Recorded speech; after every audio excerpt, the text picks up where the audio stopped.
wife, Colby Holderness, spoke with the FBI as part of his clearance process on January 25th, 2017, during which she says that she laid out all of the allegations that have since been aired against Rob Porter and provided the FBI with the photographs that were the turning point in his termination last week.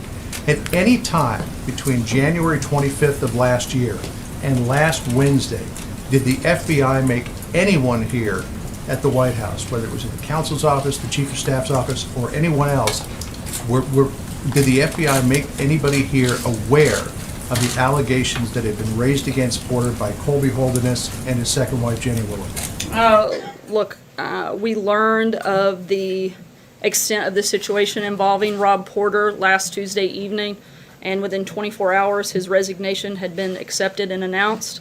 We announced a transition was going to happen, and within hours it did.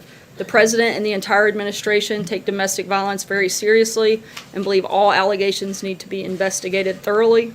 Above all, the President supports victims of domestic violence and believes everyone should be treated fairly and with due process.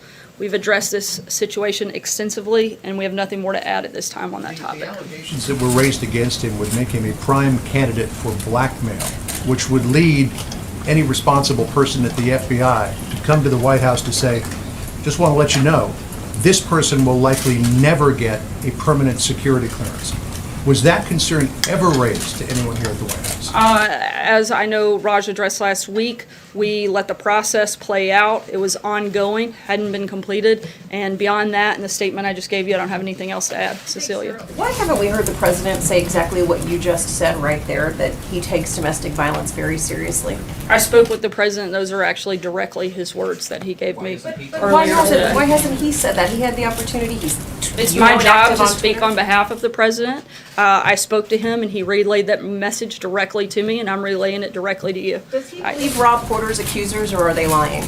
Look, as I just said, the President, along with the entire administration, take domestic violence very seriously and believe all allegations need to be thoroughly investigated. And above all, the President supports the victims of domestic violence and believes everyone should be treated fairly and with due process. That doesn't answer the question. As I just said, I'm not going to go beyond that. That's where we are right now. Aisha. Does the President still wish Rob Porter well? Does he still believe that he wants him to have a great career ahead of him? Because that would seem... I think the President of the United States hopes that all Americans can be successful in whatever they do. And if they've had any issues in the past, I'm not confirming or denying one way or the other, but if they do, the President wants success for all Americans, and that he was elected to serve all Americans, and he hopes for the best for all American citizens across the country.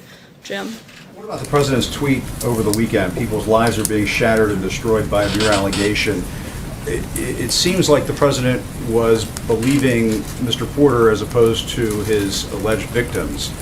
Why did the President tweet that over the weekend? Why is he seemingly defending Mr. Porter publicly? Is it because he has faced his own allegations? Is there some sensitivity there? Is that why that is? Look, as I just said, and I'll repeat it again, the President and the entire administration take domestic violence very seriously and believe all allegations need to be investigated thoroughly.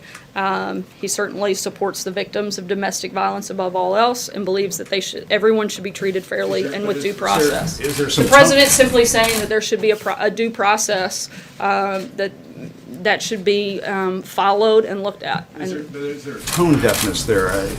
Is there just a being on the wrong side of things? I don't think the President being on supporting due process for any allegation is not tone deaf. I think it is allowing things to be investigated and a mere allegation not be the determining factor. He's not taking a side necessarily one way or the other on any specific issue here. He's talking about mere allegations shouldn't be the determining factor for any individual, that there should be due process. I think anybody here, if they were accused of something, hold on, Jim, I'm not finished. Hold on, Jim, hold on. What I'm saying is I think anybody here, if they were accused of something, would want the opportunity to go through due process. That's all we're saying. The Vice President said he was appalled by the allegations. Why did the President not use this as an opportunity to say something like that? Why does he have to speak through you? The President has been clear multiple times through myself and others within the administration that we condemn domestic violence in all forms. He has not said it. Why has he not said I'm the it? spokesperson for the White House and for the president, and I'm saying it to you right Why does the President now. have to say it? Why didn't he say it? I'm not sure how I can be any more clear. I think the president has espoused his views on this, and I certainly have His views are echoed that and he told them wishes- for everyone. He wishes Porter well, and that he believes that people should have due process, but he hasn't addressed the victims of domestic violence at all. That's actually not true. If you were paying attention to what I just read to you, you would understand the opposite. He literally dictated that statement to me, and so I'm not really sure how that's not the president speaking on that Is he afraid to topic. say it himself? Matthew? 2 questions, if I may. Does the White House have a rule or policy regarding how long an employee is permitted to operate with an interim security clearance? As we've said, we're not going to get into the details of how the clearance process works. Last week, we went further than we ever have before due to extenuating circumstances, and there's nothing further to add on that front. Look, this is a process that doesn't operate within the White House. It's handled by our law enforcement and intelligence community, and we support that process. It's the same process that has been used for decades for other and previous administrations, and we're relying on that process at this point. I do think that it's up to those same law enforcement and intelligence agencies to determine if changes need to be made to their process. Another topic, if I may. To follow on that, can you say whether the White House is beginning to examine or review cases of staffers who are operating under an interim clearance? I can't weigh in. But Sorry, go ahead. examine their cases more closely in light of the Rob Porter situation? I'm not going to get into the details of the process beyond what we've already said, but I can tell you that we do rely on the same process that has been used for decades, and if changes are thought to be made, that would be made by the law enforcement and intel communities that run that process, not the White House. But that's something that could be looked at certainly in light of this. Do you have any more information for us on Vanessa Trump? How was the president informed of what happened in New York? I know the president spoke with her. Beyond that, at this point, it's an ongoing and active investigation, so I can't comment any further, but I can say that the president has spoken with her within the last hour. Jacqueline. Sarah, I want to just get back to Cecilia's point, which is that the president has a history of defending men who have been accused of sexual assault and harassment and abuse, including Mike Tyson, Bill O'Reilly, Steve Wynn, Corey Lewandowski, Roy Moore, and now Rob Porter. Would the White House like to say today unambiguously that the president believes women making these accusations? I think the president, like I said, above everything else, supports the victims of any type of domestic violence, but the president also supports due process, and I don't have anything else further to add I just beyond want to get back to the timeline, Sarah. So the Intercept reporter Ryan Grimm tweeted out photos of Colby Holderness's black eye at 1:53 a.m. on Wednesday, and the Daily Mail published them at 8:30 on Wednesday morning. Then the White House sent CBS a statement at 1:45 on Wednesday afternoon, 12 hours after all of these photos were already published and out. Why was the White House still saying that Porter was a man of integrity and honor after these photos had circulated? The comments that were made by members of the White House were based on our personal experience, and we could only speak to the interaction that we had personally had. Sarah, thanks. Why are high-level aides allowed to work with classified information without permanent security clearance? Once again, that's a question that the FBI and other intelligence communities, they make that determination. That's not something that's decided by the White House. It's the same way that it has been. Classified information, given that you have someone like Rob I'm Porter sorry? who didn't have a permanent security I missed the clearance. first part of your question. Can you guarantee that you are protecting classified information, given that you have someone like Rob Porter who didn't have a permanent security clearance? I think we're with doing and access to taking classified every step information? we can to protect classified information. I mean, frankly, if you guys have such concern with classified information, there's plenty of it that's leaked out of the Hill, that's leaked out of other communities well beyond the White House walls. If you guys have real concerns about leaking out classified information, look around this room. You guys are the ones that publish classified information and put national security at risk. That doesn't come from this White House. Is this White House My- jeopardizing national security? Is this White House We take jeopardizing every national- precaution possible to protect classified information and certainly to protect national security. It's the president's #1 priority is protecting the citizens of this country. It's why we spend every single day doing everything we can to do that. And I think if anyone is publishing or putting out publicly classified information, it's members of the press, not the White House. Kushner have his permanent, Sorry, why doesn't Kristen, Chairman I'm gonna- Kushner have his permanent At the end of last security week, clearance? the White House said that there were things that everyone could have done a better job handling this situation. Have you identified anything specific, other than, I know you mentioned law enforcement agencies and the FBI and their process. What about your process? Has the White House identified anything it could have done better in this situation to prevent something like this from happening? I think we're looking at that internally and agree that there are things we could have done better, and we're going to continue to look at the process and the role we all played and how we can do it better. But not just in this. I think every day we come to work and we hope to do a better job than we did the day before, and we're going to keep doing that every single morning we come to work. We're going to do our best to make this day better than the last and make this country better than the day it was before. That's our goal, and that's what we're going to do in every situation. As we recognized last week, there were some things we could have done better, and we're certainly going to look at every single instance in every single thing we do, how we can always do it a little bit better than we did the day before. Josh? Sarah, Tuesday night when the initial story came out, the White House praises Rob Porter. Wednesday morning photos come out, the White House stands by its statement. Wednesday afternoon, the White House continues to praise Rob Porter. The Chief of Staff John Kelly says he acted 40 minutes within knowing the allegations. Can you explain that? As I said, and I'm going to repeat what I said earlier, that we'd learned of the situation involving Rob Porter last Tuesday evening, and within 24 hours his resignation had been accepted and announced. We announced a transition was going to happen, and within hours it did. And in terms of timeline, I don't have anything else to add. Explain that. I can tell you that a conversation took place within 40 minutes, and beyond that, I really don't have anything else to add, Josh. We've reported, and others have too, that Don McGahn, over a period of months, was told repeatedly by the ex-girlfriend, by the FBI, by others in the White House about these accusations, and didn't do anything. Can you explain why no action was taken by Don McGahn, the chief White House lawyer? Those allegations that have been reported are not accurate. April? You keep saying the president says we take domestic violence very seriously.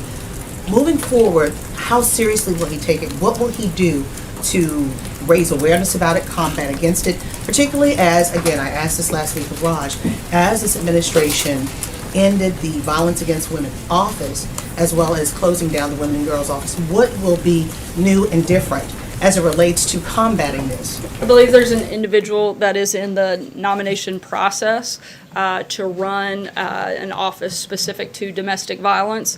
And when we have that process completed, we'll make that personnel announcement, but we are in process of doing that. Another question really fast on infrastructure. Infrastructure is about jobs, job creation, and you're talking about rural America. When you're talking about these jobs, are there going to be guidelines as to who can and who won't be hired?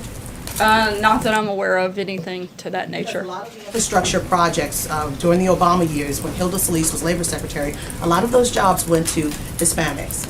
And A lot of those jobs were never completed or started. They were announced, but nothing ever happened on them. We're expecting a very different result to actually announce and complete projects versus just announcing and doing nothing. John? Thanks a lot, Sarah. I just wanted to get you to clarify something. I think you answered this, but I just wanted to have you clarify it if you could. It's about the White House counsel, Don McGahn. Are you saying that the White House counsel never learned until last Tuesday that there was any allegation of any sort that was ever leveled against Rob Porter? Again, I'm not going to go into the specific details of how the process works, but I can say that we learned of the extent of the situation. Who's we? Because I want to get to Don The White McGahn House, specifically. the White House generally. To Don McGahn specifically, though, had he learned at any time before last Tuesday, when this story was broken by the Daily Mail, that there was any allegation of any sort leveled by any person against Rob Porter? Again, I can't get into the specifics. I can tell you that the process for the background was ongoing, and the White House had not received any specific papers regarding the completion of that background check. So I can't go any further than what we've already said on that front. John? Thank you, Sarah. Two brief questions as a follow-up to the last two questions. What is Don McGann's status as counsel right now? I think the same as it was 2 weeks ago, 2 months ago, a year ago. He's the head of the White House Counsel, and I have no indication to see differently. All right, and the other question is, Senator Corker said last night he was reconsidering and possibly will reverse his decision not to seek re-election. Already a Republican primary is in process in the state. What's the president's view? Should Senator Corker run again? Would he try to persuade him to? Or just urge him to go back home to Tennessee? We haven't had that conversation about Senator Corker's plans, but as always, I can't weigh in on any specifics of the potential of a race. But I would have to talk to the president before making a comment. I'll take one last question, Frank. Last year, the administration said that the national debt is a crisis, not just for the nation, but for every citizen. Does the president still believe that it is a crisis? And if it is a crisis, Sorry, I missed the first part. A national what? A national debt. The national debt. Sorry. And if the national debt is a crisis, why hit the gas pedal instead of the brake when it comes to spending? Look, the president, one of the biggest and top priorities of the president's first year in office was to pass the Tax Cuts and Jobs Act, which we think will have a big impact on that moving forward. It's been a major focus on the economy and the budget today that provides funding for the president's priorities, including national security. The president also knows that one of the most important jobs he has is protecting this country. Therefore, the need for rebuilding our military that had been ignored for so long, infrastructure, focusing on defeating the opioids crisis and a border wall. At the same time, the budget reduces the deficit by over $3 trillion. This budget not only funds the president's priorities, but puts the country on a path to restoring fiscal discipline. I'd encourage you to stick around and talk to Director Mulvaney, who'd be happy to go into more detail on the budget and other things regarding that here in the next bit. Thanks so much, guys. Sarah, when will he be out here? When will the president...